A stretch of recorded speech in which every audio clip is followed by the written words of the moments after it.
Hello， 大家好，又嚟到知識點呢個時候啦。咁今次咧就同大家講咧點樣去揀同埋維護呢個切花嘅圍欄嘅。咁圍欄咧一般人都好中意啦，其實亦都係我最中意嘅花之一嚟嘅，因為咧佢好襟啦，一支咧有成10幾個花啦。咁同埋咧佢嘅顏色咧係可以 keep 到好耐，同埋咧佢保養方面咧係好簡單嘅啫。咁今次咧就同大家講下咧有啲咩新嘅品種啦，同埋咧要注意啲乜嘢嘅。咁我哋首先咧就譬如話你行花墟啦，咁你通常咧就會見到一支咧咁嘅樣嘅，咁咧有個袋掹住啦，咁上面咧有一啲膠紙啦。咁通常咧你咧係睇唔到咧，其實呢支花咧究竟咧係靚唔靚，因為佢個膠袋掹住晒啊嘛。其實咧你可以拎上手，或者你離遠咧睇一睇呢度呢啲花咧有冇摺痕先。即係譬如話嗰啲花可能係近住個花瓣嘅底嗰度有冇摺啊，又或者咧有冇一啲咧特別黑色嘅地方啊，或者嗰個花咧嗰個嘴啊，嗰個嘴咧如果係好紅嘅話咧，又或者可能咧已經甩咗少少色嘅話咧，通常咧就冇咁新鮮嘅。咁一支咧大概通常咧有10至14、15個度啦。咁呢啲係荷蘭嘅，咁有時有啲紐西蘭嘅。通常你見到嗰啲花咁大嗰啲咧，通常咧都係靚啲嘅。咁國產有冇咧？國產亦都有嘅，不過咧就通常係得啲啊，或者可能即係細棵啲啊。咁當然啦，價錢上面亦都平好多。咁所以咧，我就會建議你買呢啲啦，因為呢啲咧係其實係襟好多啦，同埋咧處理起上嚟咧係冇咁麻煩嘅。咁你買翻嚟又點樣樣咧？首先睇下下面呢個樽呢度有冇水先啦。咁跟住如果有水嘅話咧，你唔插紙咧就咁平放喺個盒裏面咧，其實都可以擺成個禮拜嘅，但係就唔好擺咁耐啦。咁你拆嗰陣時點拆咧？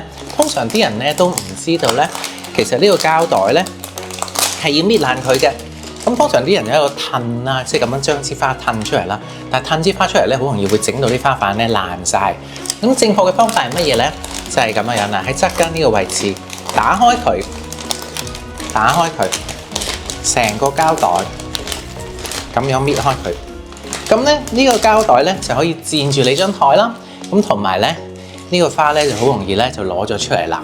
咁嗱，你睇我都甩咗一塊啊嚇，咁所以咧，但係呢支叫靚噶咯喎，因為咧你睇後面咧其實都冇乜損傷嘅。咁你試下咧拎咗佢出嚟咧，就將每一朵咧將佢咧攪翻鬆佢先。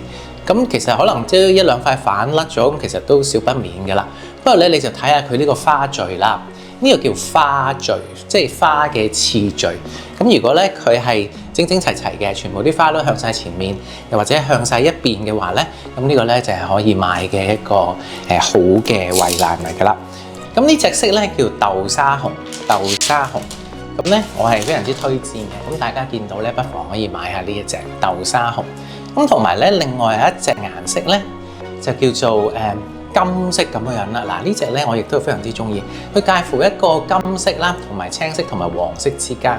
好似近排咧呢隻色咧係最唔會爛啊，冇乜爛，同埋咧係好襟。我試過咧對咧剪落嚟咧，佢差唔多咧可以擺成14日。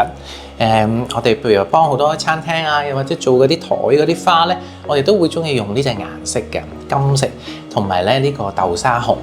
最冧尾呢一隻咧，我亦都非常之推介，係可能係一個新嘅品種嚟嘅。呢個咧就應該係貴少少啦嚇。咁因為咧佢咧有3個嘴嘅，3個嘴，我哋呢啲叫嘴。咁就呢一隻咧，我都非常之推薦，就係以上呢3隻。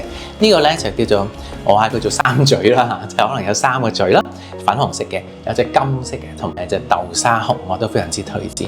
咁再 wrap up 多一次啦，就係咧你睇嗰陣時咧，最緊要呢啲嘴咧唔會話變咗好紅色啦，同埋咧嗰啲花瓣咧唔好摺啦，同埋咧嗰個樽裡面有水啦，同埋咧嗰個花瓣嘅尖咧唔好噏。